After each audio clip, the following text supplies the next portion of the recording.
welcome to my channel again. So you're looking to sell your home by yourself. First of all, congratulations on your decision to sell your home. It is absolutely possible for you to sell your home by yourself. In this video, I'll walk you through 17 steps you can actually follow and implement them step by step so you can sell your house for the most amount possible and for less hassle on yourself and your family. If you're meeting me for the first time, my name is Wale Lawal. I am a local real estate agent here in the Houston, Texas area. I've helped so many people to sell their home for top dollars. I've also helped so many buyers to buy homes and save them a lot of money. So if you think I can add any value to you, please feel free to reach out and I would love to help you in one way or the other. Now, back to the topic. So I must warn you that trying to undertake the job of selling your home by yourself can be very, very overwhelming, and it can be a very daunting task if this is the first time you are doing it. But if you have sold home by yourself in the past, this might just be a refresher video for you because you probably know the steps already. But if this is your first time going through for sale by owner, that is selling your house by yourself, you definitely want to take notes and follow this step and you'll be fine along the line. So number one on my list is time in the market. This is not you timing the market. This is time in the market. So you want to know what is the real estate market like in your place you're looking to sell. Let's say, for example, you are based in the Houston, Texas area and your house is in the Houston, Texas area. From my experience, sometimes in February to March, it's always a good time to put your house on the market. And after that period, sometimes in the June, July, August, during the summer, when the kids are on break and they are getting ready for the next school year, is the time to get your house on the market so that people that are looking to move to your neighborhood can see your house and potentially can buy your house. Now, also, you want to be careful selling your house during the Thanksgiving period, during the Christmas period, or any kind of holiday because people are busy, celebrating. They don't really have the time to shop for home. So what I'm saying here is that you need to understand the seasonality in terms of how it affects you to sell your home for the most amount possible and as fast as possible. Number two on my list is very obvious because you might be thinking, oh, is it not going to tell me to hire a real estate professional? Yes, I will. So you see, selling your house by yourself is a lot of work, and if you don't do this for a living, it can be very, very challenging, and potentially you can lose money or leave money on the table if you don't do this so often. Now, you need to hire a real estate professional. That's my number two. I know probably you've had a negative experience about working with a real estate agent in the past, or you think, oh, I can do this myself. I don't know what these agents are doing. I think it's very easy to sell my house by myself. Fine, you can go through the process by yourself, but if you really want to maximize the equity you've amount in your property or that you've acquired over the years, it is always recommended to work with a real estate professional. There's so many ways to find a real estate agent. You can find them on your local MLS. For example, if you're in the Houston area, you can go to har.com and search for top producing agents. You're going to see agents based on their performance, based on the neighborhood they've done, based on their designation they've achieved, and based on their production, how many houses they're actually selling. They will be recommended at the top of the list, and you can interview 2 or 3 of them and eventually work with whichever one you prefer. But if you like to work with me, absolutely, I'm always accepting new clients. I'm always looking to help you sell your house for the most amount possible. My contact information will be in the description below, and I would love to jump on the call with you to see how I can help you maximize that equity that you have acquired in your property. Now, if you see that I still don't want to hire a real estate professional, I do want to go through the process of selling my house by myself, now you can follow through this entire process, because if you hire a real estate agent on my number 2, they probably will walk you through the remaining process. But if you know, no, I want to skip number 2, I just want to see what is the process, then you want to watch this video till the end. So which takes me to my number 3. Number 3 is that once you decide you want to go through this process by yourself, then you want to do home inspection. You see, doing home inspection is not only for when you're buying a house. When you're selling a house as well, it's always recommended to do a home inspection. Even if your house is just 2 years old, 3 years old, still get that home inspection report. It probably will cost you around $400 to $500, but once you get the report, it will allow you to see what are the problems the inspector has identified in your house, and that will allow you to fix those problems. And if you don't want to fix them, you can be rest assured or make peace with the fact that I know the problem, but I don't want to fix them, and you can of course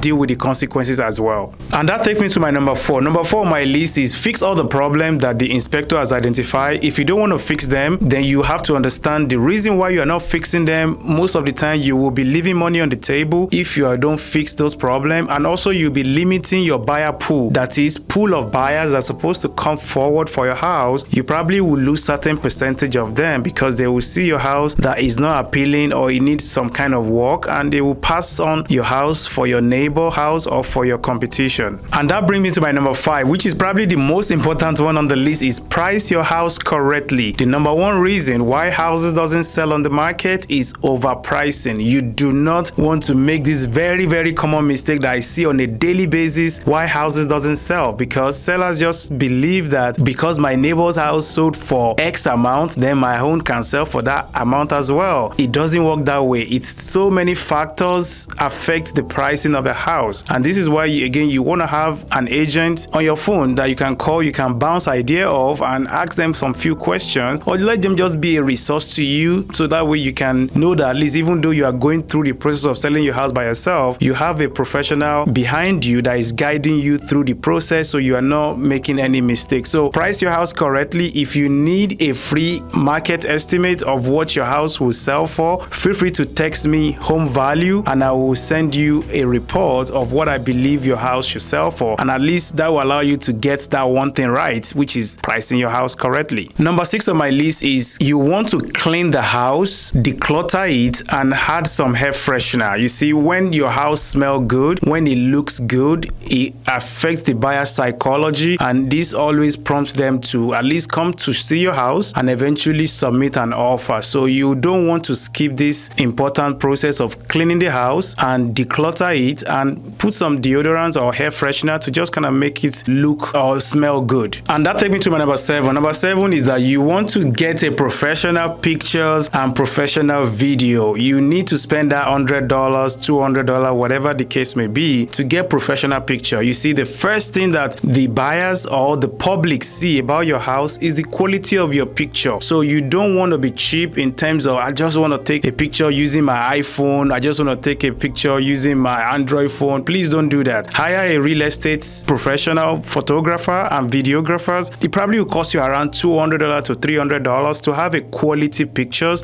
and those are the pictures you're going to be using to market your property, because the first impression lasts longer. What the buyers are seeing, what the first impression they are gathering about your house is what determines if they will even come to see your house or not. Number 8 on my list is once you finally take a professional pictures, now you want to list your property on the market. There are several websites out there that you can place your property on, which is like a public website that buyers are looking for, those specifically selling by themselves. That is, sellers like probably you that are selling their property by themselves without a real estate agent. You can use for sale by owner, which is fsbo.com. You can use zillow.com. You can search on other websites on your own, and most importantly, you want to get your property on your local MLS. MLS means multiple listing services. In the Houston area here, it's HAR.com. If you want to get your property on HAR for a very, very small fee, which is going to help you get a lot of views, a lot of exposure about your property, again, text the word home value to me and I will see how I can help you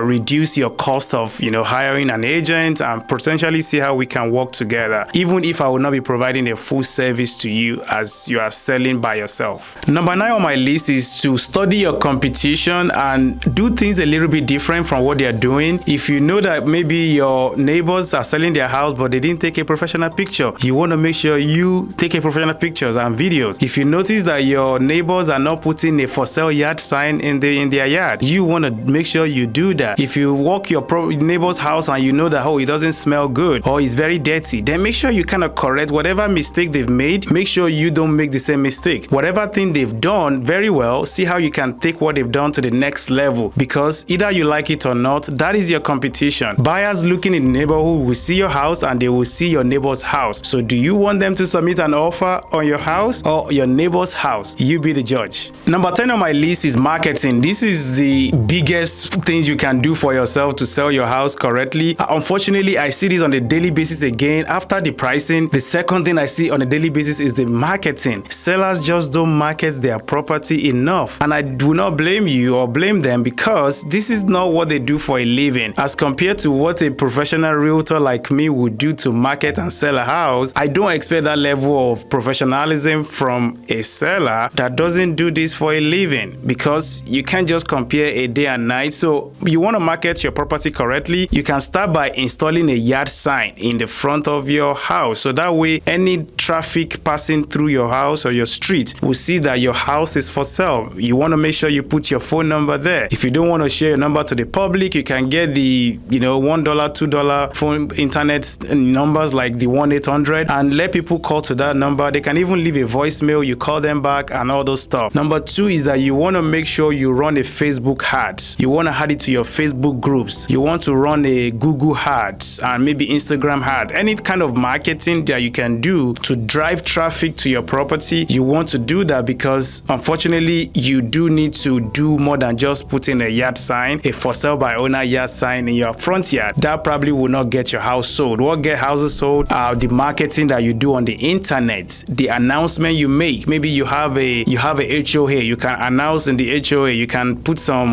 garage sale or some for sale by owner sign in your neighborhood just to direct traffic to your house. So this is a big one, and of course that video and the pictures you've taken as well, you can continue to distribute them everywhere just to get so many eyes on your property, because the more eyes, the more attention, the more traffic you can get to your property, the higher the likelihood that you will get an offer, and the more offer you get, the more you can allow these buyers to compete with themselves. Because if you only have one offer, now it's between you and the buyer. But if you have 3 or 4 offers, now it's between those 3-4 buyers. They are now competing among themselves to get your property. So you want to make sure you do so many marketing to get so many highball and so many offers on your property, so they can compete with themselves instead of you competing with only one buyer. Because you only have one buyer, you don't have a choice at that point. Number 11 is the showing. Now you have to do showing, right? Once you put your property on the market, people are seeing your property, either you're selling for sale by owner or as you're working with a real estate agent, there will be a showing. Showing is the time that people are now coming to see the house. 9 out of 10 times before people submit an offer, they want to tour the property they were looking to buy, because they want to see the condition, they want to see how they fit into the house. Does it even check their boxes? How does it look? How does it feel? They want to see all that stuff. So you need to allow people to see the house. If you don't allow showing, then you are not helping your house to sell quickly. And it's also one of the reasons why I see houses continue to collect dust on the market, because the seller just limiting the amount of showing, and buyers don't like this. After you've done that, you also want to do open house. I would say Friday, Saturday, Sundays, between 2 to 5 p.m. you should be hosting open house, so that way buyers that probably don't have an agent can come and see your house, and even buyers that do have agents as well can even still come see your house, because maybe they just live few blocks away, or maybe that's when it's convenient for them, or maybe they're not sure about buying yet and they don't want to disturb their agent. Now they can just come at their own time to see your house, and potentially they can call their agent, hey Jessica, I like that property on 123 Forest Street, let's submit an offer. You never can tell where the buyer will come from, so you want to do open house, and you want to allow people to see your house with less restriction on them. Number 12 on my list is offer and negotiation. This is another very important one, because eventually once people show your house, they like it, they will submit an offer. Now most of the time you probably will get offer less than what you are asking for, and this is where your negotiation skills will come into play, because now you are asking for, let's say, $500,000, but the buyer submitted an offer for $470,000. You have to now find a balance. You have to find a way to push them up on their price while they want to push you down. Eventually there has to be some kind of negotiation, and which will lead me to my next one, which is now you do need to accept an offer. So my number 13 is accept an offer. You accept an offer. Once you accept an offer, then congratulations, you are now getting the escrow process started. Now I must warn you here that